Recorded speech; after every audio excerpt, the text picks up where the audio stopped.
अकेलेपन का आनंद। अकेले होकर स्वयं का सामना करना भयावह और दुखदाई है और प्रत्येक को इसका कष्ट भोगना पड़ता है। इससे बचने के लिए कुछ भी नहीं करना चाहिए। मन को वहां से हटाने के लिए कुछ भी नहीं करना चाहिए और इससे बचने के लिए भी कुछ नहीं करना चाहिए। हर एक को इस पीड़ा को भोगना होगा और इससे गुजरना होगा। यह कष्ट और यह पीड़ा एक अच्छा संकेत है कि तुम एक नए जन्म के नजदीक हो, क्योंकि हर जन्म के पूर्व पीड़ा अवश्यंभावी है। इससे बचा नहीं जा सकता और इससे बचने का प्रयास भी नहीं करना चाहिए, क्योंकि यह तुम्हारे विकास का एक आवश्यक अंग है। लेकिन यह पीड़ा क्यों होती है, इसे समझ लेना चाहिए, क्योंकि समझ इससे गुजरने में मदद होगी। और यदि तुम इसे जानते हुए इससे गुजर सके, तब तुम अधिक आसानी से और अधिक शीघ्रता से इसके बाहर आ सकते हो। जब तुम अकेले होते हो तो पीड़ा क्यों होती है? पहली बात यह है कि तुम्हारा अहंकार बीमार हो जाता है। तुम्हारा अहंकार तभी रह सकता है कि जब तक दूसरे हैं। यह संबंधों में विकसित हुआ है, यह अकेले में जी नहीं सकता। इसलिए यदि ऐसी स्थिति आ जाए जिसमें यह जी ही नहीं सकता, तो यह घुटन महसूस करने लगता है। उसे लगता है कि यह मृत्यु के कगार पर है। यह सबसे गहरी पीड़ा है। तुम ऐसा महसूस करते हो जैसे तुम मर रहे हो, लेकिन यह तुम नहीं हो जो मर रहे हो। यह केवल तुम्हारे द्वारा दिया हुआ यह एक योगदान है। जब तुम दूसरों को छोड़ देते हो, तब तुम इसे ढो नहीं सकते। इसलिए अकेलेपन में तुम जो भी अपने बारे में जानते हो सब गिर जाएगा। धीरे धीरे वह विदा हो जाएगा। तुम अपने अहंकार को कुछ समय के लिए लंबा खींच सकते हो, और वह भी केवल तुम्हें अपनी कल्पना द्वारा करना होगा, लेकिन तुम इसे बहुत लंबे समय तक नहीं खींच सकते। समाज के बिना तुम्हारी जड़ें उखड़ जाती हैं। जमीन नहीं मिलती जहाँ से जड़ों को भोजन मिल सके। यही मूल पीड़ा है। तुम्हें यह भी निश्चित नहीं रहता कि तुम कौन हो।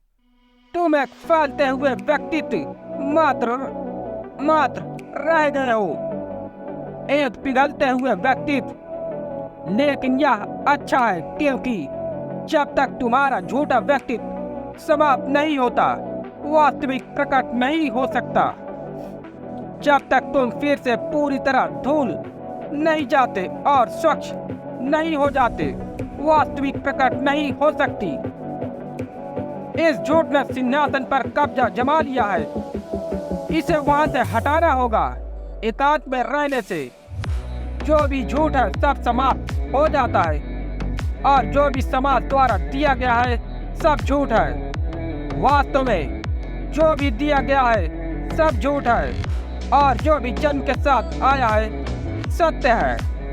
जो भी तुम स्वयं अपने तैयो हो, जो किसी दूसरे द्वारा दिया नहीं गया है, वास्तविक है, प्रामाणिक है। लेकिन झूठ को जाना चाहिए, और झूठ में तुम्हारा बहुत अधिक निवेश है।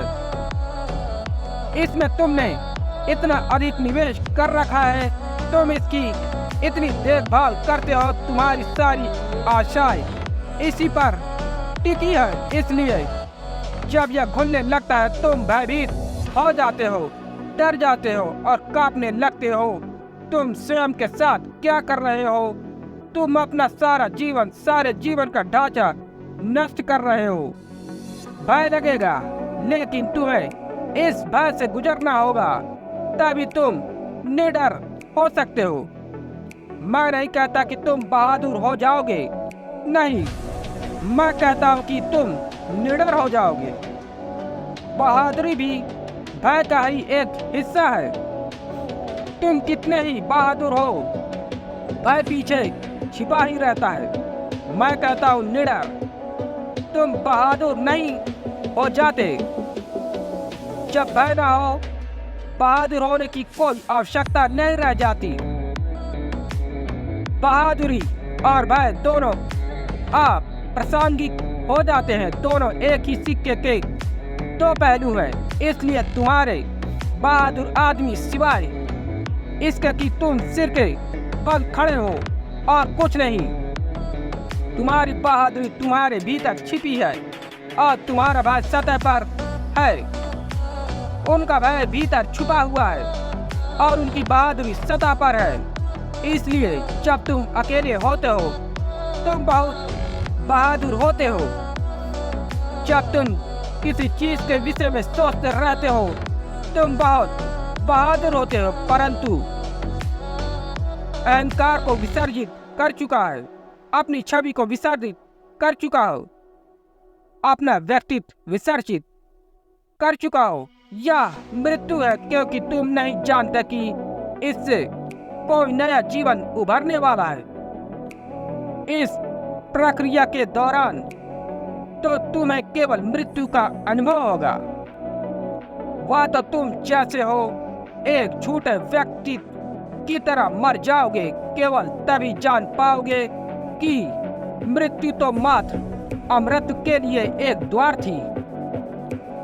केवल यह अंत में घटेगा। प्रक्रिया के दौरान तुम केवल मरने का अनुभव करोगे। वह हर वस्तु जिसको तुमने इतना प्यार किया है तुमसे दूर कर दी जाएगी। तुम्हारा व्यक्तित्व, तुम्हारी धारणाएं, वह सब जो तुमने सोचा था कि सुंदर है, सब कुछ तुम्हें छोड़ जाएगा। तुम पूर्ण रूप से उगाड़ दिए जाओगे। तुम्हारी सभी भूमिकाएं, तुम्हारे सभी आवरण छीन लिए जाएंगे। इस प्रक्रिया में भय होगा, लेकिन यह भय मूल है, आवश्यक और अपरिहार्य है। हर एक को इससे गुजरना पड़ता है। तुम्हें इसे समझना चाहिए, परंतु इससे बचने का प्रयास नहीं करना चाहिए। इससे भागने का प्रयत्न मत करो, क्योंकि भागने का हर प्रयास तुम्हें फिर वापस ले आएगा। तुम फिर व्यक्तित्व में वापस लौट आओगे।